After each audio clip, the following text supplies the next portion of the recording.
Jiho Park stood at the observation window of Unity 7, watching the alien fleet materialize in Earth's orbit. 300 ships, each one larger than anything humanity had ever built. They hung in space like floating cities, their hulls gleaming with colors that human eyes had never seen until 15 years ago, when the galaxy first made contact.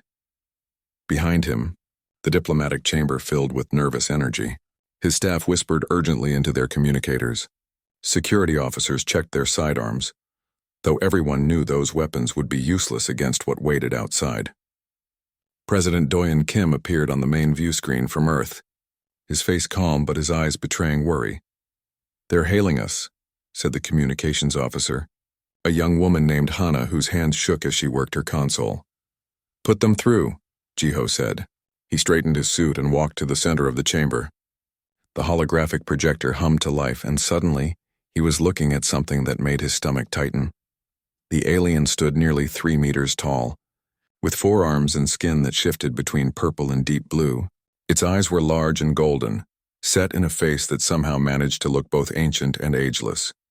This was a Velkari, one of the oldest and most powerful species in the galaxy.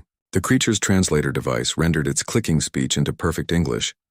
"I am High Commander Zevrath of the Galactic Sovereignty. You will listen to our terms. Not a greeting, not an introduction, just a command." Jiho felt his jaw tighten but kept his voice level. "Earth welcomes you, Commander. We're ready to hear what you have to say." The alien's expression didn't change. "Your species has existed in our galaxy for barely a moment. You have spread to 12 worlds in the span of a single generation. You build weapons without restraint. You reproduce without limit. You expand without asking permission. This cannot continue." Jiho glanced at President Kim on the screen. The president nodded slightly, giving him permission to speak freely. "Humanity has followed all the guidelines given to us at first contact. We've stayed within our designated expansion zone. We haven't approached any claimed worlds. What exactly have we done wrong?" "You exist wrong," Zevrath said simply. "Your species is dangerous. Your history is filled with wars. You kill your own kind over resources, beliefs, and territory. You have no natural predators, no biological limits to your aggression. You are a threat to galactic peace." "We've been at peace for over 100 years, Jiho protested, "because you had no one else to fight. Now you have discovered the galaxy. We will not wait for you to become powerful enough to threaten us. The Galactic Sovereignty has issued ultimatums to 73 species before you. All of them chose wisdom. Here are your terms." A document appeared in the holographic space between them. Jiho read it with growing disbelief. "Surrender all military vessels. Submit to sovereignty law. Accept population controls. Limit expansion to existing 12 worlds. Pay tribute for 1,000 years. "You want us to give up our freedom," Jiho said quietly. "We want you to accept civilization," Zevrath replied. "Every species must learn their place. Yours is to serve the greater galactic good under our guidance. You have 30 of your Earth days to accept. If you refuse, we will take by force what you will not give willingly. Choose wisely, Ambassador Park." The hologram vanished, the chamber erupted in noise. Staff members argued. Someone was crying. President Kim's face on the screen had gone pale. But Jiho just stood there staring at the space where the alien had been, feeling something cold and hard forming in his chest. 3 hours later, Jiho was on a shuttle heading to Earth. He sat across from Captain Nari Choi of the UHSF flagship Indomitable. She had been in orbit when the aliens arrived, and her ship had been scanned and measured by the Sovereignty fleet like a specimen under a microscope. "What did you see out there, Captain?" Jiho asked. Nari was a compact woman with sharp eyes and 3 service medals on her uniform. She looked out the shuttle window at the retreating station. "I saw them looking at us like we were insects, like we were something to be stepped on if we made too much noise." "Your professional assessment?" "We'd lose," Nari said bluntly. "In a straight fight right now, they'd crush us. They have numbers, technology, and experience. They've been doing this for thousands of years. But," Jiho heard something in her voice. Nari smiled, and it wasn't a pleasant expression. "But they're arrogant. They came here with 300 ships just to intimidate us. They could have sent 10. They wanted us to see their power and feel small. That's a mistake. How? Because now we know what we're up against. And my crew? They weren't scared when they saw that fleet. They were angry. There's a difference. On Earth, President Kim convened the emergency council in a bunker beneath the old United Nations building. 50 people filled the room, representing every nation and colony. The tension was thick enough to cut. Admiral Sunho Yang spoke first.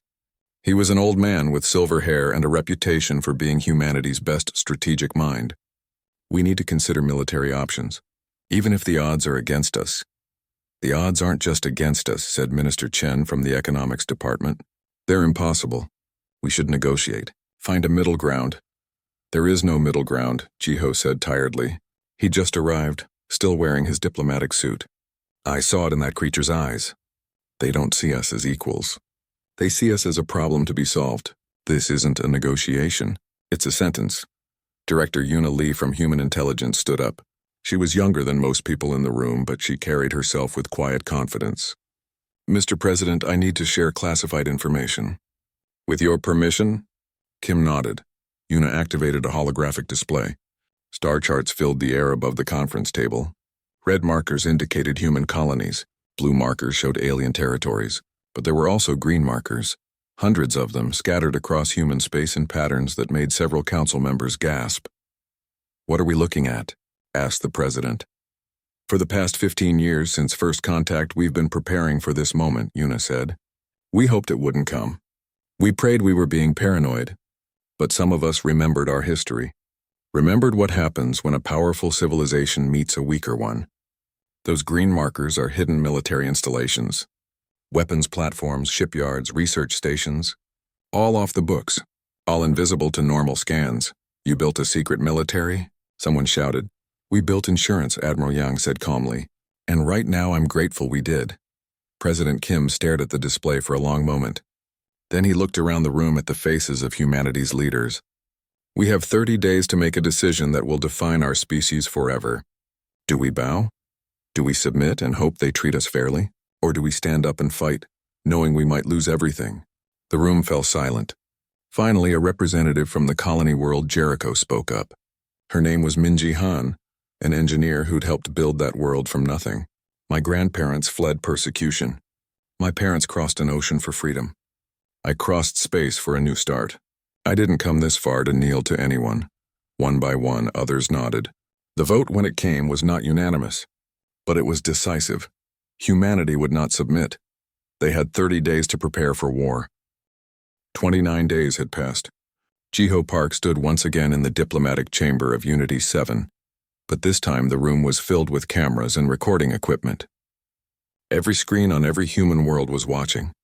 The alien fleet had grown to 500 ships, a not-so-subtle reminder of what would happen if humanity chose poorly. High Commander Zevrath appeared in the holographic display, surrounded by representatives from a dozen other alien species. They all wore the same expression of bored certainty. They'd done this before. They knew how it would end. Ambassador Park, Zevrath said, your time has expired. What is humanity's answer? Jiho looked directly into the alien's golden eyes. Behind him, he felt the weight of billions of people watching. He thought about his grandchildren playing on Mars. He thought about the colonies his species had built with blood and sweat. He thought about what it meant to be human. No. The single word hung in the air. For a moment, Zevrath didn't move. Then something that might have been confusion crossed his alien features. Clarify your response. No. Jiho repeated. We will not surrender our ships. We will not accept your laws over our own. We will not stop growing. We will not pay tribute. We will not submit, no. You realize what this means? The alien's voice had changed, become harder. Yes, it means war. We understand, no. Zevrath's image flickered. When he spoke again, his translator made his words sound almost sad. In 3,000 years, 73 species have received the sovereignty's ultimatum. All chose peace. You are the first to choose extinction. So be it. The transmission ended. For 3 heartbeats, nothing happened. Then the alien fleet began to move. Deep in the asteroid belt between Mars and Jupiter, Colonel Hyun Kang watched his displays light up with activity. He was a stocky man with a face carved by worry and determination. Around him, 50 technicians worked at their stations in a facility that officially didn't exist. Cerberus protocol is active, reported his second-in-command. All stations responding. How many? Hyun asked. 347 weapons platforms coming online, 16 hidden shipyards beginning deployment, 23 research stations switching to war mode. Yun allowed himself a small smile. For 15 years, humanity had been building in secret. While they sent diplomats and traders to meet the galaxy, they'd also sent engineers and soldiers to prepare for this day. They'd studied every bit of alien technology they could get their hands on. They'd learned. They'd adapted. And they'd built weapons the aliens had never seen. Deploy the fleet, Yun ordered. Show them what we've been hiding. Across 12 colony worlds, hidden doors opened in asteroids and moons. Ships emerged, fresh from construction, their hulls dark and angular. These weren't the exploration vessels humanity had shown the galaxy. These were warships built with one purpose: to kill. On the colony world Jericho, Minji Han stood in the control center of the planet's main weapons platform. She was an engineer, not a soldier, but she'd spent 5 years designing the systems that were now powering up around her. Railgun batteries ready, her assistant reported. Nuclear-pumped lasers charged. Missile tubes loaded. Minji looked at the display showing the alien fleet approaching. 800 ships now, according to the scans. They were coming in a standard formation, confident and organized, like they were on parade. They don't know what they're walking into, she muttered. Her assistant, a young man named Junho, looked nervous. Director Han, those are 800 warships. We have maybe 100 ships total, and most of them are smaller than a single enemy vessel. Numbers don't tell the whole story, Minji said. She pulled up a comparison chart. Look at their weapons. Energy beams designed to disable shields and leave ships intact for capture. They fight to control, not destroy. Our weapons? She highlighted humanity's arsenal. Kinetic kill vehicles that punch through armor. Missiles that think for themselves. Railguns that throw metal at a percentage of light speed. We don't fight to capture. We fight to win. At the UHSF military headquarters on Earth, Admiral Sun Ho Yang briefed his commanders. The room was packed with officers from every branch of humanity's military. Some looked scared. Most looked determined. Listen carefully, Sun Ho said, his voice carrying across the room. The aliens think they know how this battle will go. They've fought 73 species before us. They have rules, traditions, honor codes. They expect us to follow those rules, he paused. We're not going to do that. A hand went up. Commander Taiyang Xin, one of humanity's best fighter pilots. Sir, what exactly are our rules of engagement? Simple, Sun Ho said. Survive. Win. Make them regret ever threatening us. There are no rules in a fight for survival. We use every advantage we have. We're faster thinkers. We adapt quicker. We can operate on less sleep, less food, and more pain than any species they've encountered. We're persistence hunters, people. That's what evolution made us. So we're going to hunt. On the Indomitable, Captain Nari Choi addressed her crew over the ship's communication system. 3,000 men and women listened to her words. I won't lie to you, she said. We're outnumbered. We're outgunned. By any reasonable measure, we should lose this fight. She paused, letting that sink in. But humans have never been reasonable. We're the species that looked at fire and decided to control it. We looked at the ocean and built ships. We looked at the sky and figured out how to fly. And when someone tells us we can't do something, we do it anyway, just to prove them wrong. A cheer went up from the crew. Nari smiled. The aliens think we're weak. They think we'll break. They're about to learn the most important lesson about humanity. We don't break. We bend, we adapt, and then we hit back twice as hard. All hands battle stations. Let's show them what humans do when you corner us. In the Galactic Sovereignty flagship, High Commander Zavrath reviewed the tactical display with confidence. His fleet outnumbered the humans 8-1. His ships were larger, more advanced, crewed by species with thousands of years of military tradition. The humans have deployed their forces, his tactical officer reported. They're taking defensive positions around their colony worlds and major stations. Predictable, Zavrath said. They hope to make us pay for each world. It won't matter. Begin the attack on their outermost colony. We'll take them one by one. This'll be over in weeks. His tactical officer, a veteran of 30 subjugation campaigns, hesitated. Commander, there's something unusual in their formation. Ships we haven't seen before. Weapons signatures we don't recognize. They've been building in secret, Zavrath said dismissively. Primitive attempts to close the technology gap. It changes nothing. Forward fleet advance. 800 alien warships moved toward humanity's colonies. They flew in perfect formation. a demonstration of power and discipline. In the command centers of a dozen human worlds, soldiers and civilians alike watched them come. "They're so confident," someone whispered on Jericho's command deck. Minji. Han watched the approaching fleet and remembered something her grandfather had told her once. He'd been a soldier in Earth's last major war over a century ago. The most dangerous enemy, he'd said, is the one who has nothing left to lose. Humanity had just told the galaxy they'd rather die free than live as slaves. They had nothing left to lose. "All stations," Minji spoke into her communicator. "Weapons free. Show them what humans do when someone tries to take our freedom." Across human space, thousands of weapons powered up. Hidden platforms revealed themselves. Ships that had been playing dead roared to life. Humanity had spent 30 days preparing. Now it was time to fight. The first shots of the war lit up the darkness of space like new stars being born. And in that moment, the galaxy learned something it had forgotten over 3,000 years of dominance. The most dangerous predator isn't the one with the biggest teeth. It's the one that refuses to stop coming. The Battle of Titan Station began at 600 hours, Earth Standard Time. 50 million people across human space watched the live feeds as 800 alien warships approached Saturn's largest moon, where humanity had built one of their most important military stations. Captain Nari Choi stood on the bridge of the Indomitable, her hands gripped behind her back to hide their shaking. Around her, the bridge crew worked with focused intensity. Outside the viewports, she could see 70 human warships forming up around her flagship. 70 against 800. "Enemy fleet entering weapons range in 3 minutes," reported the tactical officer. "All ships final check," Nari said into the fleet communication channel. "Remember the drill. We're not here to trade shots with them. We're here to make them bleed." The alien fleet advanced in a beautiful formation, ships spaced perfectly apart. It looked like a military parade. Nari had studied every recording of sovereignty military operations they could find. The aliens fought like they did everything else, with rigid tradition and formal rules. Their battles were almost choreographed. "They expect us to form a defensive line and exchange fire at medium range," said her second officer, a man named Taiyang who'd been with her for 5 years. "Then let's not do that," Nari replied. "All ships pattern Wolfpack 7 execute on my mark. 1 minute to contact." The alien flagship sent a standard communication, offering one last chance to surrender. Nari didn't bother responding. Instead, she gave the order. "Mark."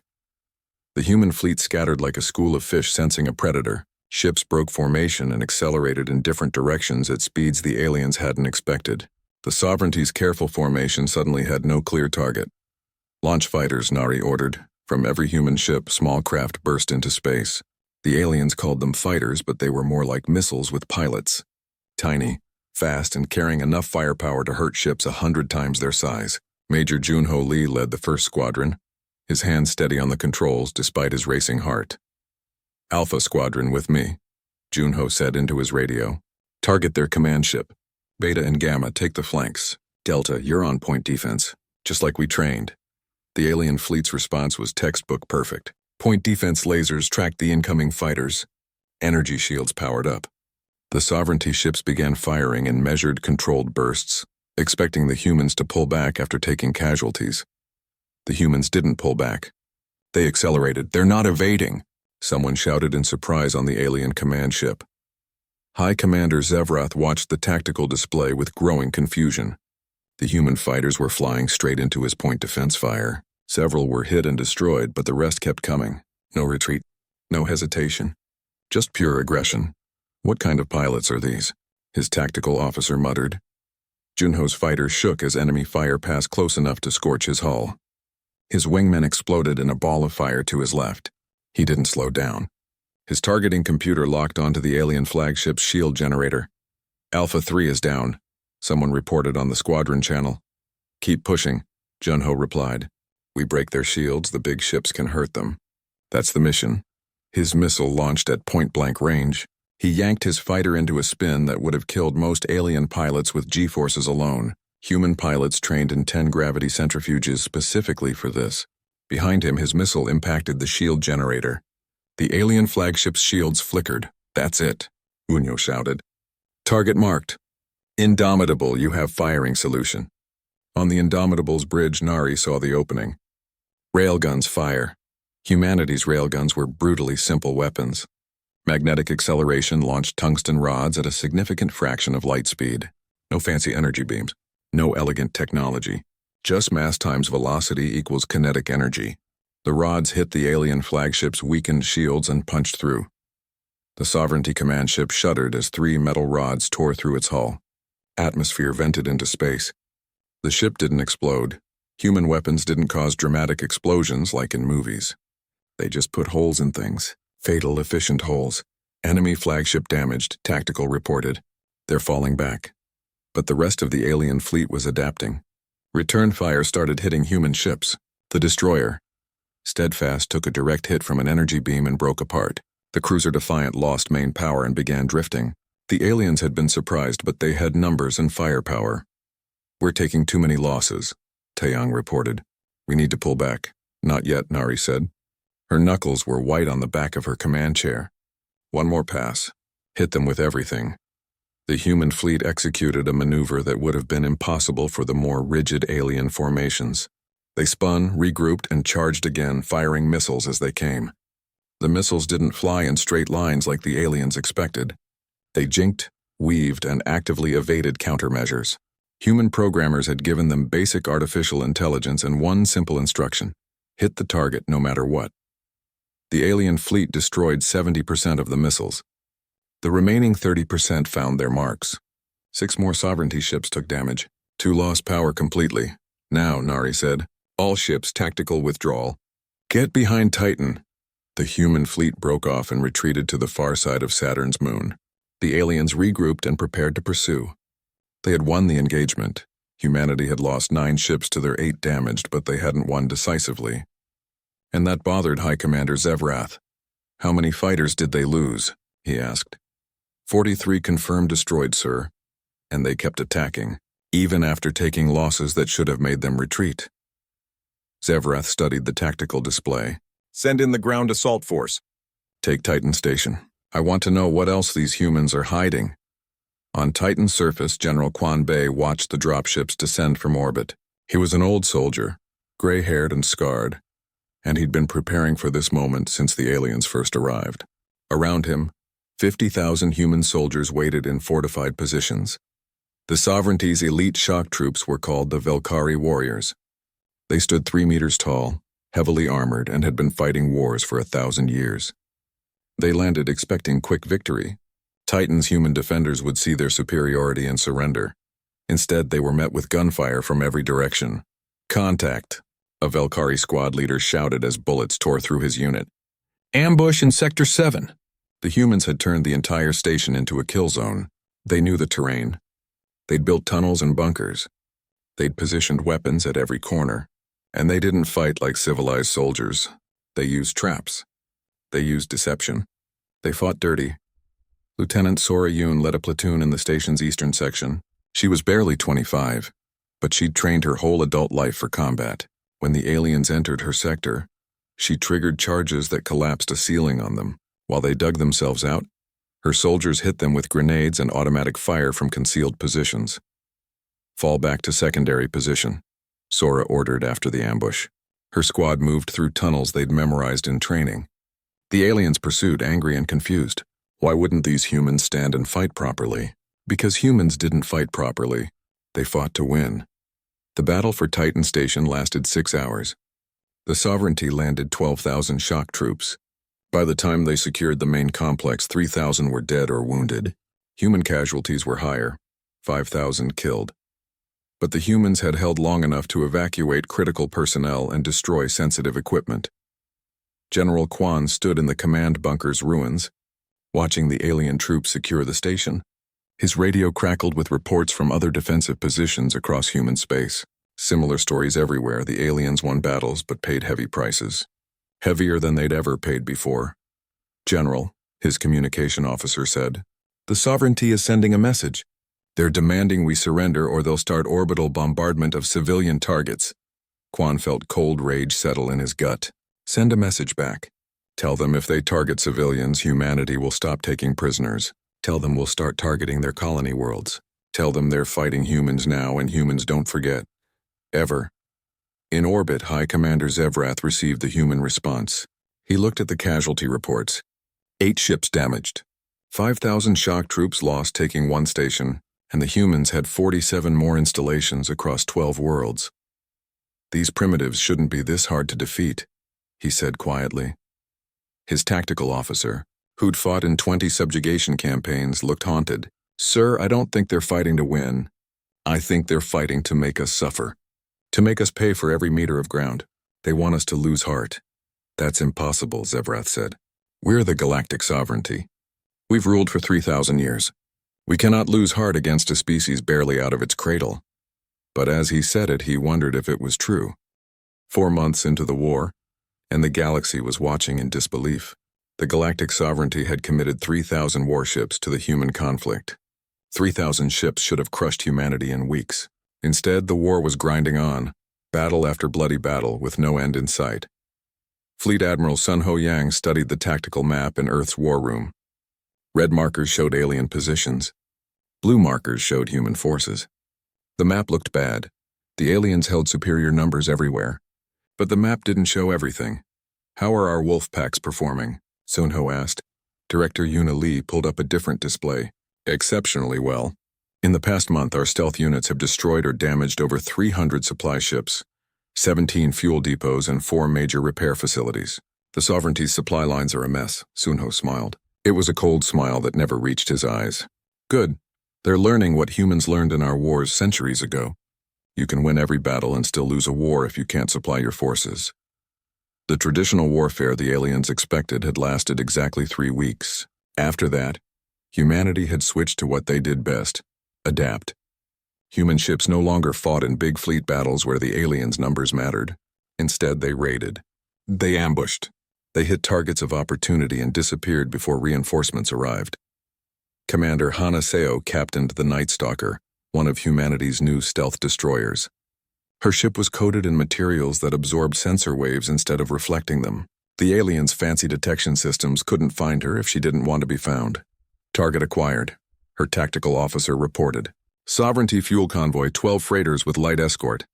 They're heading to resupply the fleet attacking the colony of New Hope. Hana studied the display. 24 hours ago, she'd destroyed a different convoy. The aliens were getting jumpy, adding more escorts, but they couldn't protect everything all the time. And human ships needed less fuel, less food, and less maintenance than alien vessels. They could stay on patrol longer, operate on thinner margins. Take us in, Hana ordered. Target the escorts first. I want those freighters floating dead in space, not destroyed. Let their fleet watch their supplies drift away. The Night Stalker struck like her namesake. Her missiles hit the escort ships before they even knew something was wrong. The freighters tried to scatter, but they were slow and unarmed. Hana's crew disabled them methodically, leaving them intact but helpless. Job done, her weapons officer reported. All freighters disabled. The Sovereignty fleet is going to run short on fuel. Good, Hana said. Mark the location and broadcast it on civilian channels.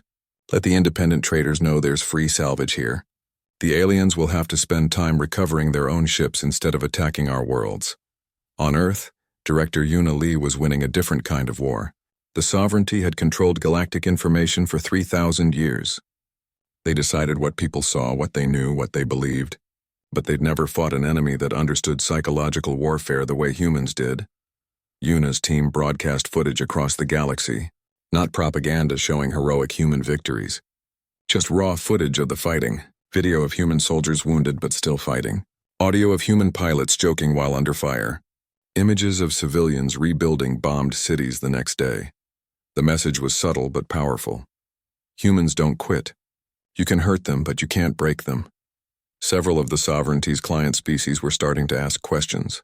If the mighty Velkari couldn't defeat these young humans quickly, how mighty were they really? Some even started refusing to send their own ships to the war. Why die for the Sovereignty's pride? Lieutenant Isel Nam had served in human intelligence for 6 years. She was a xenobiologist by training, someone who studied alien life. Now she used that knowledge to find weaknesses. I've identified a pattern, she told Admiral Yang during a briefing. The Sovereignty fights like they're performing a ritual. They have rules they follow, even when those rules don't make tactical sense. They announce their attacks. They offer surrender terms before firing. They retreat to regroup instead of pressing advantages. Why? Yang asked. Because in 3,000 years they've never needed to do otherwise. They've always won through superior numbers and technology. They don't know how to fight a desperate enemy. Isol pulled up statistics. Look at their casualty rates. In their past 73 subjugation campaigns, they averaged less than 1% casualties. Against us, they're at 15% and climbing. They're not used to pain, Yang said, slowly understanding. They've forgotten what it's like to bleed. Exactly. And we can use that. The turning point came at the Battle of Threshold. The Threshold was a wormhole gate connecting human space to the greater galaxy. Control it, and the sovereignty could bring in unlimited reinforcements. Lose it, and humanity would be isolated but safe. The sovereignty massed 4,000 warships for the final push. They planned to overwhelm the defenses and end the war. Admiral Nari Choi, now commanding all human forces in the sector, had 800 ships. The numbers were impossible. They're coming in one massive formation, Taeyang reported from his position at Tactical. They want to crush us with a single overwhelming attack. Nari studied the tactical display. The alien fleet was impressive, perfectly organized, maximum firepower, minimal vulnerabilities. It was textbook perfect strategy for overwhelming a defensive position, which meant it was also predictable. How long until they enter the kill zone? Nari asked. 15 minutes at current speed. Good. Are the asteroids in position? For 3 months, human engineers had been working in secret around Threshold. They'd taken 20 large asteroids, hollowed them out, and installed mass drivers inside.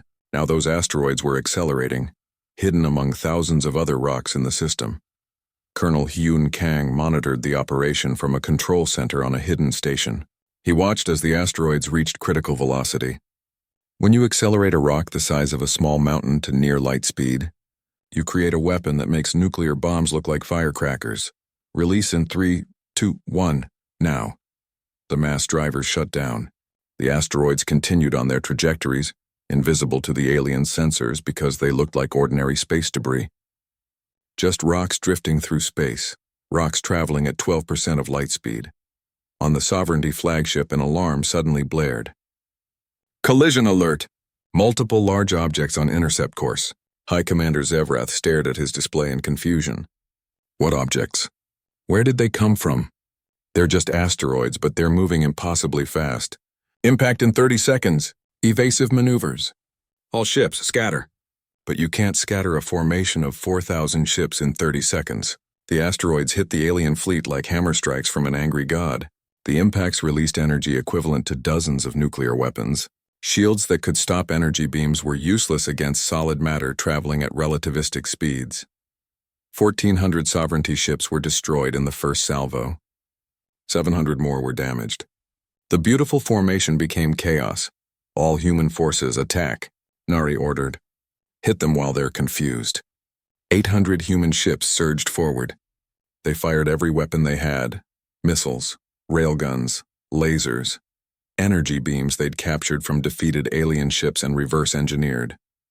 The aliens tried to regroup, but human forces were everywhere, attacking from multiple angles, not giving them time to reform.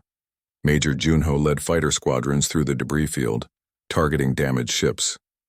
His fighters moved like angry hornets, stinging and retreating, never staying in one place long enough to be hit. The battle lasted 4 hours. When it ended, the Sovereignty had lost 2,100 ships. Humanity lost 135. The odds had been 5-1 in the aliens' favor. They'd lost anyway. High Commander Zevrath stood on his damaged flagship staring at the casualty reports. 2,000 ships, 50,000 crew members dead. In a single battle, how? He whispered. How did they know we would mass our fleet there? How did they hide those weapons? How did they? They're human, his tactical officer said quietly. The officer had lost an arm in the battle. Medical staff had stopped the bleeding, but his career was over. We studied their history. They've been fighting each other for thousands of years. They know every trick, every strategy, every dirty tactic. We don't fight wars. We fight subjugations. There's a difference. Zevrath looked at the tactical display. The threshold gate was still in human hands. His fleet was broken. And for the first time in 3,000 years, the galactic sovereignty was losing a war. On the Indomitable, Captain Nari Choi allowed herself a moment of exhaustion. They'd won. Against impossible odds, they'd won. But the war wasn't over. Ma'am, Taeyang said. We're receiving transmissions from across the galaxy. 7 of the sovereignty's client species have declared independence. They're refusing to send more ships against us. Nari felt something like hope stir in her chest. The sovereignty is fracturing. Yes, ma'am. Because we proved something. We proved they can be beaten. In the war room on Earth, Admiral Yang watched the reports come in. The victory at Threshold changed everything. 8 months after the Battle of Threshold, Jiho Park sat in a neutral space station waiting room. The station belonged to the Korthan Federation, one of the species that had declared independence from the sovereignty during the war. Outside the viewport, he could see ships from a dozen different species, all waiting to see what would happen next. The door opened. High Commander Zevrath entered, and Jiho almost didn't recognize him. The proud alien who delivered the ultimatum 18 months ago now looked old and tired. His forearms hung loosely at his sides. His golden eyes had lost their fire. Ambassador Park, Zevrath said. His translator rendered the words without the arrogant tone from before. Thank you for agreeing to meet. We're here to talk about peace, Jiho said carefully. Not surrender terms, peace. Zevrath sat across from him. The chairs were designed for humans, and he looked uncomfortable. I understand. The galactic sovereignty wishes to negotiate an end to hostilities. You mean the sovereignty wants to stop losing ships? A long pause. Then Zevrath said something Jiho never expected. Yes. Over the next 3 days they negotiated. Zevrath came with demands that were really just requests. Jiho came with requirements that were really ultimatums. The reversal wasn't lost on either of them. In the end, the treaty was simple. The sovereignty would withdraw all forces from human space immediately. Humanity would keep all 12 existing colonies and gain rights to expand to 32 more systems without interference. Trade would happen on equal terms with no tribute. Most importantly, humanity would get a permanent seat on the Galactic Council with full veto power. The same power the Velkari Empire had enjoyed alone for 3,000 years. My government will resist this, Zevrath said. Reading the terms, a seat on the council? For such a young species? Your government will accept it, Jiho replied. Because the alternative is we keep fighting. And you've seen what happens when humans fight. Zevrath couldn't argue. The sovereignty had lost 42% of their total military in 18 months. 7 client species had left their empire. Their economy was in chaos. Their reputation was destroyed. All because they'd underestimated the small, primitive humans. President Doyen Kim addressed humanity and the galaxy from Earth. The speech was broadcast across thousands of worlds, translated into hundreds of languages. 18 months ago, he began, the galactic sovereignty told us to submit or die. They saw us as children who needed to learn our place. They were wrong. Images played behind him, battle footage, memorial lists of the dead, destroyed ships and ruined cities. This war cost us dearly. 3 million humans died. 2 of our colony worlds were temporarily occupied. Every family in human space has lost someone. We paid a terrible price for our freedom. His voice hardened. But we paid it willingly, because we learned something about ourselves in this war. We learned that humans will fight for what we believe in. We will suffer for it. We will die for it. And we will never, ever give up. He paused, letting that sink in across the galaxy. Today we sign a peace treaty as equals. Not as subjects. Not as servants, as equals. We didn't want this war, but since we had to fight it, we made sure the galaxy would remember no one will ever deliver an ultimatum to humanity again. On the colony world Jericho, Minji Han supervised the reconstruction of the weapons platforms she'd designed. The platforms were being converted for civilian use now. Mining operations, traffic control, research stations. But they could be reactivated quickly if needed. The galaxy would remember that too. Her assistant Junho, who'd survived the war and earned 3 medals, asked the question everyone was thinking. Do you think they'll try again? In 50 years? 100? Minji looked at the stars. Maybe. Probably not the sovereignty, we broke them pretty thoroughly. But there are other species out there. Other empires. Some of them might think we got lucky. She smiled. If they do, we'll teach them the same lesson. Humans don't accept ultimatums. Admiral Nari Choi stood on the bridge of the Indomitable, now flagship of the human expeditionary fleet. Her mission had changed. Instead of defending human space, She now led patrols protecting trade routes across the entire region. Not just human routes, everyone's routes. Former sovereignty client species had asked for human protection while they built their own militaries. It was ironic. The species that was supposed to be subjugated was now protecting others from pirates and raiders. "Ma'am, we're receiving a distress call from a Korthan merchant ship," her communication officer reported. "Pirates are attacking them in the Deneb sector." "Set course," Nari ordered. "Maximum speed. Let's show them what happens when you prey on the weak in our space." The Indomitable and her escort ships accelerated. The pirates saw them coming and fled immediately. They knew what the humans did to pirates: no mercy, no negotiation. Just swift justice. Colonel Hyun Kang, who'd activated the Cerberus protocol at the war's start, now oversaw its partial shutdown. Some weapons were dismantled. Others were placed in secure storage. The hidden shipyards transitioned to building civilian vessels and research ships. But the knowledge remained. The capability remained. Humanity would never be caught unprepared again. In the intelligence service, Director Yuna Lee shifted her focus from military operations to diplomacy. Human intelligence agents spread across the galaxy, not to spy but to understand. They studied other species, learned their cultures, and built relationships. Knowledge was power, and humans had learned they needed to understand the galaxy to survive in it. 10 years after the war ended, Ambassador Jiho Park served as humanity's permanent representative to the Galactic Council. He attended sessions in the Great Chamber on the capital world of Vexos, where representatives from dozens of species gathered. The chamber had changed. The Valkyrie no longer sat alone at the center. Now they shared space with humans, Korthans, and others. The old empire was still powerful but not dominant. The galaxy had become more democratic, more diverse, more free, and it had humans to thank for that. One day, a young representative from a newly discovered species approached Jiho after a session. The alien was nervous, small, and clearly intimidated by the vast chamber and powerful species surrounding them. "Ambassador Park," the alien said through a translator, "my people are small. Only 3 worlds. We've been contacted by the sovereignty with demands for tribute. We don't know what to do. How did your people survive when the sovereignty threatened you?" Jiho smiled. It was a kind smile, but behind it was steel. "We said no. And we meant it. If you need help saying no, humanity will stand with you. That's what we do now." The young alien looked shocked. "But why would you help us? What do you gain?" "We gain a galaxy where no one has to bow to tyrants," Jiho replied. "We fought a war so we could be free. We'll help others be free too. That's what makes us human.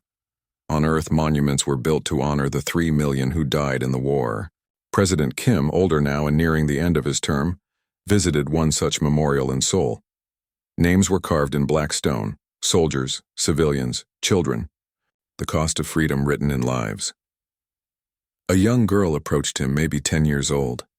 "Sir, my grandfather's name is on this wall. He died fighting the aliens. Was it worth it?" Kim looked at the girl, then at the memorial, then up at the sky where humanity's ships now flew free across the galaxy. "Your grandfather died so you could stand here and ask that question. So you could grow up free without anyone telling you what you can or cannot become. Was it worth it?" He paused. "Ask me again when you're older. When you've seen the galaxy and all the possibilities open to you, then you'll know the answer." The girl thought about that, then nodded seriously and walked away. Admiral Sunho Yang, retired now, taught at the military academy on Mars. He stood before a class of young officers and told them the story of the war, but he didn't focus on the victories or the tactics.